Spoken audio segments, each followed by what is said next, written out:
আমি আগে ব্যাংক ডাকাচ্ছিলাম, তবে আপনারা দেখাই দিই, ট্রিপসটা জানাই দিই যে কীভাবে আগে আমি ব্যাংক ডাকাতি করতাম।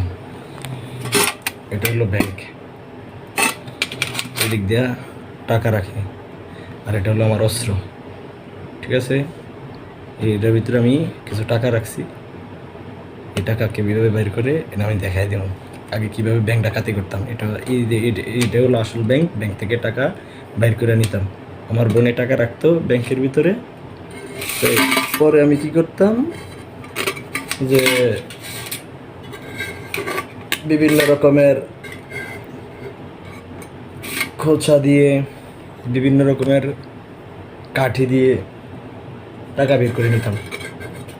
অবশ্যই সাকসেস ছিলাম না, ব্যাংক ডাকাতি করতাম, স্মার্ট চুরি করতাম, পকেট মারছিলাম না, বাপের পকেট মারতাম না। হ্যাঁ, বেশি মারতাম বোনের। আমার বোনে স্কুলে যাইতো, যে টাকা জমাইতো, তো সেই টাকা আমি কীভাবে বাইর করে আমি মেরে দিতাম, খাইয়ে দিতাম।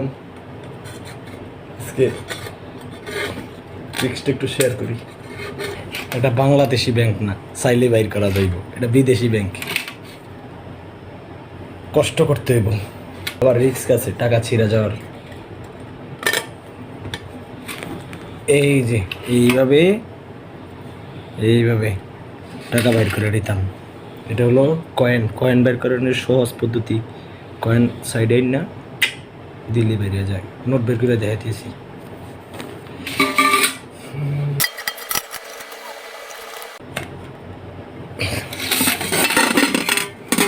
অবশেষে সাকসেস।